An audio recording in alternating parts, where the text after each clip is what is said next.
Hi friends, ಎಲ್ರಿಗೂ ನಮಸ್ಕಾರ. ನಾನಿವತ್ತು ಕೇರಳ ಕಣ್ಣೂರು ಅಲ್ಲಿ ಟ್ರಿಪ್ ಬಂದಿದ್ದೀನಿ ಮ್ಯಾಂಗ್ಳೂರಿಂದ. ಇನ್ನು ಅವರು ಇಲ್ಲಿ ಒಂದು ಮನೆಗೆ ಹೋಗಿದ್ದಾರೆ, ಒಂದೆರಡು ಮನೆಗೇನೋ ಹೋಗಿದೆ ಅಂತೆ ಇನ್ವಿಟೇಷನ್ ಕೊಡೋಕ್ಕೆ. ಅದಾದಮೇಲೆ ಸೀದಾ ಮ್ಯಾಂಗ್ಳೂರು ಹೋಗಬೇಕು. ಅಂದರೆ ಆ ಲೆಕ್ಕದಲ್ಲಿ ಸಂಜೆ ಆಗುತ್ತೆ, ಡ್ಯೂಟಿ ಮುಗಿದು ಸಂಜೆ ಆಗುತ್ತೆ, 7 ಗಂಟೆ ಆಗ್ಬೋದು.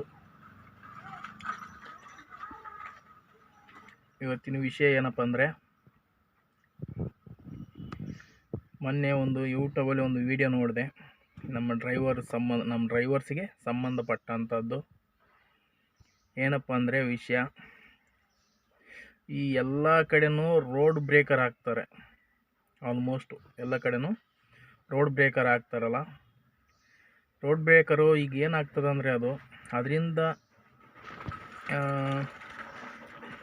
ಅನಾಹುತಗಳು ಕಡಿಮೆ ಆಗ್ತದೋ ಇಲ್ಲ ನನಗೆ ಗೊತ್ತಿಲ್ಲ. ಆದರೆ ಆ ರೋಡ್ ಅಂಶ ಗೊತ್ತಾಗಲ್ಲ. ಅದರಲ್ಲಿ ಏನಂದರೆ, ಒಂದು ಮಾರ್ಕು ಇರೋದಿಲ್ಲ, ಒಂದು ಬೋರ್ಡು ಇರೋದಿಲ್ಲ, ಏನೂ ಇರೋದಿಲ್ಲ. ಆ ಥರ ರೋಡ್ ಬ್ರೇಕರ್ ಹಾಕ್ತಾರೆ. ಅಷ್ಟೆಲ್ಲ ಕೆಲಸ ಮಾಡ್ತಾರೆ.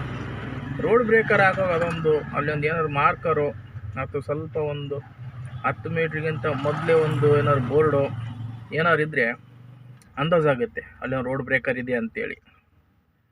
ಇಲ್ಲಾಂದರೆ ನಮಗೆ ಏನು ಗೊತ್ತಾಗ್ತದ ರೋಡ್ ಬ್ರೇಕರ್ ವಿಷಯನ ಅಂತಂದರೆ, ನಮಗೀಗ ನಾವು ಎಲ್ಲಿ ಜಾಸ್ತಿ ಇರ್ತೀವೋ ಅಲ್ಲಿ ಮಾತ್ರ ಗೊತ್ತಿರ್ತದೆ ರೋಡ್ ಬ್ರೇಕರ್ ಎಲ್ಲಿದೆ ಅಂತೇಳಿ. ಈಗ ಹೊರಗಡೆ ಎಲ್ಲ ಹೋಗ್ತೀವಿ ನಾವು, ಆವಾಗ ಅಲ್ಲಿ ರೋಡ್ ಬ್ರೇಕರು ಇದೆಯೋ ಇಲ್ಲೋ ಏನೂ ಗೊತ್ತಾಗಲ್ಲ. ಅಲ್ಲಿ ಹತ್ರ ಹೋದ್ಮೇಲೆ ರೋಡ್ ಬ್ರೇಕರ್ ಅಂತ ಗೊತ್ತಾಗೋದು. ಅದು ಏನಪ್ಪ ಅಂದರೆ, ಅದು ಹತ್ರ ಹೋದ ತಕ್ಷಣ ಸಡನ್ ಗಾಡಿ ಕಂಟ್ರೋಲ್ ಮಾಡೋಕ್ಕೂ ಆಗಲ್ಲ. ಯಾಕಂದರೆ 60-80 ಸ್ಪೀಡಲ್ಲಿ ಇರ್ತದೆ ಗಾಡಿ. ನಾನು ಬರೀ ಕಾರ್ದು ಹೇಳ್ತಾ ಇದ್ದೀನಿ, ಮತ್ತು ಲಾರಿ ಆದರೆ ಹೆಂಗೆ ಆಗ್ತದೋ ಗೊತ್ತಿಲ್ಲ. ಅದು ರೋಡ್ ಬ್ರೇಕರ್ ಇರ್ತದೆ. ಒಂದೊಂದು ಗದ್ದೆಗಳಲ್ಲಿ ನೀರು ನಿಲ್ಲಕ್ಕೆ ಹಾಕಿರ್ತಾರಲ್ಲ ಕಣಿವೆ, ಅಷ್ಟು ಎತ್ತರ ಇರ್ತದೆ ಅದು ಕೆಲವೊಂದು ರೋಡ್ ಬ್ರೇಕರ್ ಆದರೆ. ಈ ಸಣ್ಣದಾದರೆ ಏನೋ ಕಷ್ಟ ಅನಿಸಲ್ಲ. ಸ್ವಲ್ಪ ಬುಷ್ಗಳಿಗೆ ಬೇರಿಂಗು ಅದಕ್ಕೆಲ್ಲ ಸ್ವಲ್ಪ ಹೊಡೆತ ಬೀಳುತ್ತೆ. ಈ ದೊಡ್ಡ ರೋಡ್ ಬ್ರೇಕರ್ ಎಲ್ಲ ಒಂದೇ ಸರಿ ಗಾಡಿ ಆ ಕಡೆ ಬಿಸಾಕಿಬಿಡುತ್ತೆ, ಬಿಸಾಕ್ತದೆ. ಅಷ್ಟು ಹೈಟ್ ಎದ್ದು ಬಿಡ್ತದೆ. ಹಿಂದೆ ಕೂತ್ಕೊಂಡವರೆಲ್ಲ ಮೇಲೆ ಹಾರಿ ಟಾಪ್ ಹಾರಿ ಕೆಳಗೆ ಬಿಡ್ತಾರೆ. ಆ ಲೆವೆಲು ರೋಡ್ ಬ್ರೇಕರ್ ಹಾಕ್ತಾರೆ. ರೋಡ್ ಬ್ರೇಕರ್ ಹಾಕ್ರೆ ನಾನು ಬೇಡ ಅಂತ ಹೇಳಲ್ಲ. ರೋಡ್ ಬ್ರೇಕರ್ ಹಾಕುವಾಗ ದಯಮಾಡಿ ಅದಕ್ಕೆ ಸಂಬಂಧಪಟ್ಟವರು ರೋಡ್ ಬ್ರೇಕರ್ ಹಾಕುವಾಗ ನೋಡಿ, ಎಲ್ಲಿ ಟರ್ನ್ ಇದೆ, ಟರ್ನ್ ಹತ್ರ ಒಂದು ಲೈಟ್ ಹಾಕಿರ್ತಾರೆ. ಅಂದರೆ ಅಲ್ಲಿ ಟರ್ನಿಂಗ್ ಇದೆ ಅಂತೇಳಿ ಒಂದು ಯೆಲ್ಲೋ ಲೈಟ್ ಹಾಕಿರ್ತಾರೆ. ಸಿಗ್ನಲ್ಗಳಲ್ಲಿ ರೆಡ್ ಲೈಟು ಮತ್ತು ಬ್ಲೂ ಲೈಟ್ ಹಾಕಿರ್ತಾರೆ. ಯೂ ಟರ್ನ್ ಯಾಕಡೆ ತಿರುಗಬೇಕು, ಯಾವ ಟೈಮ್ ಆದ ತಕ್ಷಣ, ಸಿಗ್ನಲ್ ಬಿಟ್ಟ ತಕ್ಷಣ ಯಾಕಡೆ ತಿರುಗಬೇಕು ಅಂತೇಳಿ ಯಾರ ಮಾರ್ಕು ಆ ಥರ ಒಟ್ಟಿನಲ್ಲಿ ಲೈಟ್ ಹಾಕಿರ್ತಾರೆ. ಅದೇ ಥರ ರೆಡ್ ಲೈಟು ಈ ರೋಡ್ ಬ್ರೇಕರ್ ಹಾಕ್ತಿರಲ್ಲ, ಎಲ್ಲಿ ಬೇಕಾದ್ರೂ ಹಾಕಲಿ ರೋಡ್ ಬ್ರೇಕರ್, ನಾವು ಬೇಡ ಅಂತ ಹೇಳಲ್ಲ. ಆದರೆ ಅಲ್ಲಿ ಒಂದು ರೆಡ್ ಲೈಟು ಕಂಟಿನ್ಯೂ ಇರಬೇಕದು. ರೆಡ್ ಲೈಟ್ ಇದ್ದರೆ ಅಲ್ಲೊಂದು ರೋಡ್ ಬ್ರೇಕರ್ ಇದೆ ಅಂತ ಒಂದು ಅಂದಾಜಾದ್ರೆ ಆಗುತ್ತೆ. ಆ ಥರ ಮಾಡಿದರೆ ಗೊತ್ತಾಗುತ್ತೆ. ಇಲ್ಲ ಅಂದರೆ ಈ ಹೊಸ್ದಾಗಿ ಹೋಗಿರ್ತೀವಿ ಕೆಲವೊಂದು ಜಾಗದಲ್ಲಿ, ಅದು ಗೊತ್ತೇ ಆಗೋದಿಲ್ಲ. ಇದೆಲ್ಲ ಯಾಕೆ ಹೇಳ್ತಾ ಇದ್ದೀನಿ ಅಂದರೆ, ಮಂಗಳೂರಿನವರು ಲಾರಿ ಡ್ರೈವರ್ ಪಾಪ, ಅವರು ಹೊಸಪೇಟೆಯಿಂದ ಯೂಟ್ಯೂಬಲ್ಲಿ ನೋಡಿದೆ ನಾನು ಮೊನ್ನೆ. ಪಾಪ ಅವ್ರದ್ದು ಸೊಂಟ ಮುರಿದು ಹೋಗಿ, ಈಗ ಸೊಂಟದಿಂದ ಕೆಳಗಡೆ ಬಲನೇ ಇಲ್ಲ, 2 ಕಾಲು ಹೋಗಿದೆ. ಸೊಂಟನೂ ಅಲ್ಲಿಂದ ಅಲ್ಲಿಗೆ. ಪಾಪ ಅವರಿಗೆ ನಡೆಯೋಕ್ಕೂ ಆಗಲ್ಲ. ಅವ್ರಿಗೆ ಒಬ್ಬರು ಸಹಾಯ ಬೇಕು. ಎತ್ಕೊಂಡು ಹೋಗಬೇಕು, ಗಾಡಿಯಲ್ಲಿ ಕೂರಿಸ್ಬೇಕು, ಪುನಃ ಎತ್ಕೊಂಡೇ ಬರಬೇಕು. ಆ ಥರ ವೀಲ್ ಚೇರಲ್ಲೇ ಅಡ್ಡಾಡಬೇಕು ಅವರು ಎಲ್ಲಿಗೆ ಹೋದ್ರೂ. ಆ ಥರ ಪರಿಸ್ಥಿತಿ ಆಗಿದೆ. ಅದು ಯಾಕಾಗಿದೆ ಅಂತಂದರೆ, ಅವರು ಒಂದು ಲಾರಿ ಡ್ರೈವರು. ಲಾರಿಯಲ್ಲಿ ಎಲ್ಲೋ ಒಂದು ಕಡೆ, ಆ ಕಡೆ ಕುಷ್ಟಗಿ ಆ ಕಡೆ ಎಲ್ಲ ಹೋಗ್ತಾ ಇದ್ರಂತೆ.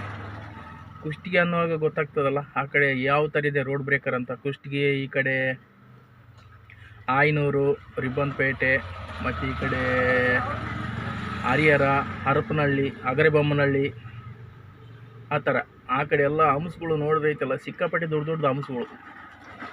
ಮಲೆಬೆನ್ನೂರು ಆ ಕಡೆ ಎಲ್ಲ ಹಂಸಗಳು, ಸುಮಾರು ಹಂಸಗಳೇ ಇದೆ. ಶಿವಮೊಗ್ಗ ದಾಟಿದ್ರೆ ಮುಗ್ದೇ ಹೋಯ್ತು, ಬರೀ ಹಂಸಗಳೇ. ಅದು ಏನಾಗ್ತದೆ ಕೆಲವು ಸರಿ ನಮಗೂ ಅಂದಾಜು ಆಗೋದಿಲ್ಲ. ಅದು ಕತ್ಲಲ್ಲಿ ಹಗಲೆಲ್ಲಾದರೆ ಪರವಾಗಿಲ್ಲ, ಕತ್ಲಲ್ಲಿ ಸಡನ್ ಅಂದಾಜೇ ಆಗೋದಿಲ್ಲ. ಅದು ಒಂದೇ ಸರಿ ಗಾಡಿ ಆದ್ಮೇಲೆ ಗೊತ್ತು ಹಂಸಿದೆ ಅಂತೇಳಿ. ಅದೇ ಥರ ಈ ಲಾರಿ ಡ್ರೈವರ್ ಪಾಪ ನೈಟ್ ಡ್ರೈವ್ ಮಾಡಿಕೊಂಡು ಕಡೆ ಕುಷ್ಟಗಿ ಕಡೆ ಆ ಕಡೆ ಎಲ್ಲ ಹೋಗ್ತಾ ಇದ್ರಂತೆ ಹೈವೇಲಿ. ಹೋದುವಾಗ ರಾತ್ರಿ ಎದುರುಗಡೆ ಲೈಟ್ ಬೀಳ್ತದಲ್ಲ, ಆ ಲೈಟಿಗೆ ಕಾಣೋದು ಇಲ್ಲ ಅದು ಹಂಸು. ಎದುರುಗಡೆ ಆಪೋಸಿಟ್ ಗಾಡಿ ಬರ್ತದೆ ನೋಡಿ, ಆ ಟೈಮಲ್ಲಿ ಆ ಲೈಟೇ ರೋಡ್ ಹಂಸೇ ಕಾಣೋದಿಲ್ಲ. ಇವ್ರದ್ದು ಗಾಡಿ ಸಾಧಾರಣ ಸ್ಪೀಡ್ ಇತ್ತಂತೆ ಲಾರಿ, ಇವರು ಲೋಡ್ ಗಾಡಿ ಅಂತೆ ಅದನ್ನು. ಇವ್ರು ಏನು ಮಾಡಿದ್ದಾರೆ, ರನ್ನಿಂಗಲ್ಲಿದ್ದಾರೆ ಗಾಡಿ. ರನ್ನಿಂಗಲ್ಲಿರುವಾಗ ಸಡನ್ನು ರೋಡ್ ಹಂಪ್ಸ್ ಬಂದುಬಿಟ್ಟಿದೆ. ಬ್ರೇಕ್ ಹೊಡೆದ್ರೆ ಗಾಡಿ ಪಲ್ಟಿ ಆಗುತ್ತೆ, ಯಾಕಂದರೆ ಸ್ಪೀಡ್ ಇದೆ ಗಾಡಿ ಮತ್ತು ಲೋಡ್ ಇದೆ. ಯಾವ ಕಡೆಯವರು ಒಂದು ಕಡೆ ಮಗುತ್ತದೆ ಗಾಡಿ. ಒಂದು ಬ್ರೇಕ್ ಹೊಡೆದ್ರೆ ಹಂಗಾಗುತ್ತೆ, ಬ್ರೇಕ್ ಹೊಡಲಿಲ್ಲ ಅಂದರೆ ಬಿಡ್ತದೆ ಗಾಡಿ. ಪಾಪ ಇವ್ರು ಏನು ಮಾಡಿದ್ದಾರೆ, ಬ್ರೇಕ್ ಹೊಡೆದ್ರೆ ಗಾಡಿ ಪ್ರಾಬ್ಲಮ್ ಆಗುತ್ತೆ ಅಂತ ಹೇಳ್ಬಿಟ್ಟು ಆದಷ್ಟು 2 ಸರಿ ಬ್ರೇಕ್ ಪ್ರೆಸ್ ಮಾಡಿ ಬಿಟ್ಟಿದ್ದಾರೆ. ಆವಾಗ ಸ್ವಲ್ಪ ಸ್ಲೋ ಆಗಿದೆ. ಅದೇ ಸ್ಪೀಡಲ್ಲಿ ಗಾಡಿ ಹಂಪ್ಸ್ ಹಾರಿಸಿದ್ದಾರೆ. ಹಂಪ್ಸ್ ಹಾರಿಸೋಕೆ ಏನಾಗಿದೆ, ಇವರು ಕೂತ್ಕೊಂಡವರು, ಸ್ಟೇರಿಂಗಲ್ಲಿ ಕೂತ್ಕೊಂಡವರು ಹಂಪ್ಸ್ ಒಂದೇ ಸಾರಿ ಹಾರುವಾಗ ಗಾಡಿ ಎತ್ತಿ ಬಿಸಾಕಿದೆಲ್ಲ, ಗಾಡಿ ಎತ್ತಿ ಬಿಸಾಕಿದೆ ಹಂಪ್ಸು. ಅಂದರೆ ಅಷ್ಟು ದೊಡ್ಡ ಹಂಪ್ಸ್ ಇದೆ ಆ ಕಡೆ ಕುಷ್ಟಗಿ ಕಡೆ. ನೀವು ಬೇಕಾದ್ರೆ ಹೋಗಿ ನೋಡ್ಬೋದು ಹೈವೇಲಿ, ಲೋಕಾಪುರ ಕುಷ್ಟಗಿ ಹೈವೇಲಿ ದೊಡ್ಡ ಹಂಪ್ಸ್ಗಳಿದೆ. ಅವರು ಒಂದೇ ಸಾರಿ ಟಾಪಿಗೆ ಹಾರಿ ಕೆಳಗೆ ಬಿದ್ದಿದ್ದಾರೆ. ಅಷ್ಟು ಅಂಥ ಹಂಪ್ಸು ಹಾರಿ ಕೆಳಗೆ ಬೀಳುವಾಗ ಪಾಪ ಅವ್ರದ್ದು ಒಂದೇ ಸಾರಿ ಟಾಪ್ ತಲೆಗೆ ತಗಲಿ ಕೆಳಗೆ ಬೀಳುವಾಗ ಬೆನ್ನಿಗೆ ಏಟಾಗಿದೆ. ಬೆನ್ನು ಮೂಳೆ ಮುರಿದೋಯ್ತಂತೆ. ಮುರಿದು ಗಡಿಯಲ್ಲಿ ಬಿದ್ದಿದ್ದಾರೆ. ಗಾಡಿ ಅದೇ ಸ್ಪೀಡಲ್ಲಿ ಹಾರು ಹೋಗಿ ಎಲ್ಲ ಒಂದು ಕಡೆ ಸೈಡಿಗೆ ನಿಂತ್ಕೊಂಡಂತೆ. ನಿಂತ್ಕೊಳ್ಳೋದಂದ್ರೆ ಹಂಗೆ ನಿಂತ್ಕೊಳ್ಳಿಲ್ಲ ಅವರು. ಪುನಃ ಹಂಪ್ಸ್ ಹಾರಿದ ಕೂಡಲೇ ಮತ್ತೆ ಇನ್ನೇನು ಆಯ್ತಲ್ಲ, ಇನ್ನು ನನಗೆ ಹೇಳೋಕ್ಕೂ ಆಗಲ್ಲ ಅಂತೇಳ್ಬಿಟ್ಟು ಅವ್ರು ಏನು ಮಾಡಿದ್ದಾರೆ, ಪಾಪ ಹ್ಯಾಂಡ್ ಬ್ರೇಕ್ ಹೇಳಿದ್ದಾರೆ ಲಾರಿದು. ಲಾರಿ ಹ್ಯಾಂಡ್ ಬ್ರೇಕ್ ಹೇಗಿರುತ್ತೆ ಗೊತ್ತಿದೆಯಲ್ಲ ನಿಮಗೆ, ಭಾರಿ ಪವರ್ಫುಲ್ ಇರುತ್ತೆ ಲಾರಿದು ಹ್ಯಾಂಡ್ ಬ್ರೇಕು. ಎಳೆಯುವಾಗ ಎಲ್ಲ ಒಂದು ಕಡೆ ಹೋಗಿ ನಿಂತ್ಕೊಂತಂತೆ ಗಾಡಿ ಸೈಡಿಗೆ. ಇವರು ಅಲ್ಲೇ ಬಿದ್ದುಕೊಂಡಿದ್ದಾರೆ ಗಾಡಿಯಲ್ಲೇ, ಹೇಳೋಕ್ಕಾಗ್ತಾಯಿಲ್ಲ ಪಾಪ.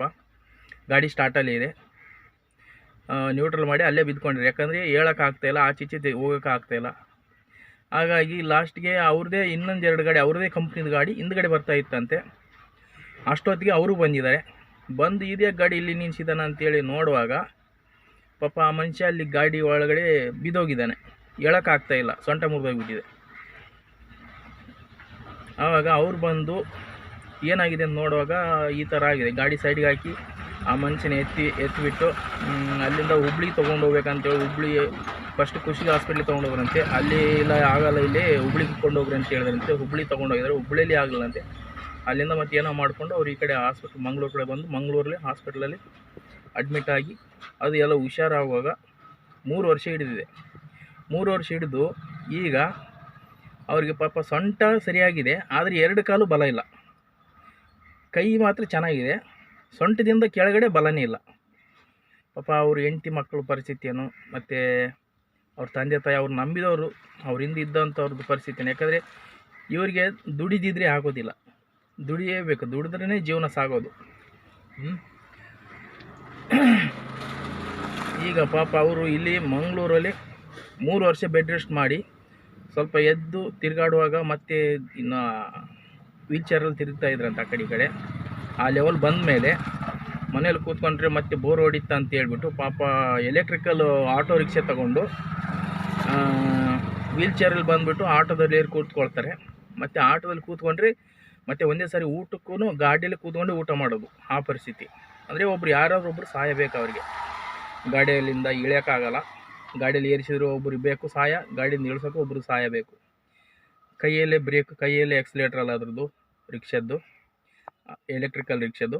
ಹಾಗೆ ಅವರು ಎಲೆಕ್ಟ್ರಿಕಲ್ ರಿಕ್ಷಾದಲ್ಲಿ ದುಡಿತಾ ಇದ್ದಾರೆ ಮಂಗಳೂರಲ್ಲಿ. ಈಗ ಮಂಗಳೂರಲ್ಲೇ ದುಡಿತಾ ಇದ್ದಾರೆ ಅವರು.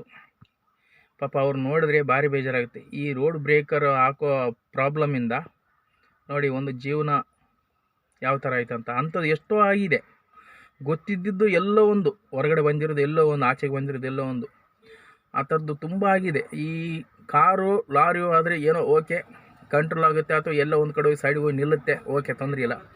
ಈ 2 ವೀಲರ್ನವ್ರದ್ದು ಪರಿಸ್ಥಿತಿ ಏನು, 2 ವೀಲರ್ನವರು ಒಂದೇ ಸಾರಿ ಹಾರಿದ್ರೆ ಎಷ್ಟು ಹೈಟ್ ಬಿಟ್ಟಿದ್ದಾರೆ ಅಂತ ಗೊತ್ತಿಲ್ಲ ಗಾಡಿ 2 ವೀಲರ್. ಅದಕ್ಕೆ ಹೇಳೋದು, ಅದನ್ನು ಹಂಪ್ಸ್ ಮಾಡ್ತಿರಲ್ಲ ಬೇಡ ಅಂತ ಹೇಳೋದಿಲ್ಲ. ಇಲ್ಲ ಅಂದರೆ ಮಂಗಳೂರು ಕಡೆ ಹಾಕಿದಾರಲ್ಲ ಬ್ಯಾರಿಗೇಟ್ ಹಾಕಿಬಿಡಿ. ಬ್ಯಾರಿಗೇಟ್ ಹಾಕಿದರೆ ಯಾರಿಗೂ ಪ್ರಾಬ್ಲಮ್ ಇರೋದಿಲ್ಲ. ಈ ಬ್ಯಾರಿಗೇಟ್ ಹಾಕದೆ ಬರೀ ಹಂಪ್ಸ್ ಹಾಕಿಟ್ರೆ ಹಂಸದೇನು ಮಾರ್ಕು ಇರೋದಿಲ್ಲ, ಎಂಥದ್ದು ಇರೋದಿಲ್ಲ. ಅದು ನಾವೇನೋ ರೋಡ್ ಚೆನ್ನಾಗಿದೆ, ಏನೋ ಅರ್ಜೆಂಟ್ ಇದೆ ಅಂತೇಳಿ ಹೋಗ್ತಾ ಇರ್ತೀವಿ. ಈಗ ಗಾಡಿ ಮಾಡೋರು ಯಾಕೆ ಮಾಡ್ತಾರೆ ಹೇಳಿ? ಏನೋ ಅರ್ಜೆಂಟ್ ಇದ್ದರೆ ಮಾಡ್ತಾರೆ ಗಾಡಿ, ಸುಮ್ಮನೆ ಯಾರು ಗಾಡಿ ಮಾಡಲ್ಲ. ಹಾಗೆ ನಾವು ಅವಸರದಲ್ಲಿ ಹೋಗ್ತಾ ಇರ್ತೀವಿ. ಈ ನಮ್ಮ ಡೈಲಿ ತಿರುಗೋ ಜಾಗ ಆದರೆ ಎಲ್ಲಿ ಹಂಸಿದೆ, ಎಲ್ಲಿ ಗುಂಡಿ ಇದೆ ಎಲ್ಲ ಗೊತ್ತಿರ್ತದೆ. ಈ ಹೊರಗಡೆ ಎಲ್ಲ ಹೋದರೆ ಗೊತ್ತಾಗಲ್ಲ, ಎಲ್ಲಿ ಏನಿದೆ ಅಂತಲೂ ಗೊತ್ತಾಗಲ್ಲ. ಅದು ರಾತ್ರಿ ಬೇರೆ, ಹಗಲಿಗಿಂತ ನೈಟ್ ತುಂಬ ಕಷ್ಟ ಡ್ರೈವಿಂಗು. ಯಾಕಂತಂದರೆ ಸಿಂಗಲ್ ರೋಡು, ಎಲ್ಲೋದ್ರೂ ಸಿಂಗಲ್ ರೋಡು, ಎಲ್ಲ ಒಂದು ಡಬಲ್ ರೋಡ್ ಆಗಿದೆ ಹೈವೇ. ಅದು ಟೋಲ್ ತೊಗೊಳ್ತಾರೆ, ಟೋಲ್ ತೊಗೊಂಡ್ರು ನಮಗೇನು ಬೇಜಾರಿಲ್ಲ, ಯಾಕಂದರೆ ರೋಡ್ ಚೆನ್ನಾಗಿದೆ, ಹೋಗ್ಬೋದು. ಈ ರೋಡ್ ಹಂಪ್ಸ್ ಹೆಂಗೆ ಕಾಣಲ್ಲ ಅಂತಂದರೆ, ಈ ಎದುರುಗಡೆ ವೆಹಿಕಲ್ ಬರ್ತದೆ ನೋಡಿ, ಅದು ಯಾವುದೋ ವೈಟ್ ಲೈಟ್ ಹಾಕ್ಕೊಂಬರ್ತಾರೆ, halogen light type white light ಹಾಕ್ಕೊಂಬರ್ತಾರೆ. ಅದರಲ್ಲಿ ಏನಂದ್ರೆ ಏನೂ ಕಾಣೋದಿಲ್ಲ ಮುಂದುಗಡೆ ಗಾಡಿ. ಹಾಗಾಗಿ ತುಂಬ ಕಷ್ಟ ಆಗ್ತದೆ ಫ್ರೆಂಡ್ಸ್. ದಯಮಾಡಿ ಇದಕ್ಕೆ ಸಂಬಂಧಪಟ್ಟವರು ಸ್ವಲ್ಪ ರೋಡ್ ಹಂಪ್ಸ್ ಹಾಕುವಾಗ ಸ್ವಲ್ಪ ಆಲೋಚನೆ ಮಾಡಿ ಹಂಪ್ಸ್ ಹಾಕಿ. ಆಮೇಲೆ ಹಂಪ್ಸ್ ಹಾಕಿದ ಮೇಲೆ ಅದಕ್ಕೊಂದು ಮಾರ್ಕ್ ಅಂತ ಮಾಡಿ, ದಯವಿಟ್ಟು ಕೈ ಮುಗಿದು ಕೇಳ್ಕೊಳ್ತಾ ಇದ್ದೀನಿ. ಓಕೆನಾ ಫ್ರೆಂಡ್ಸ್?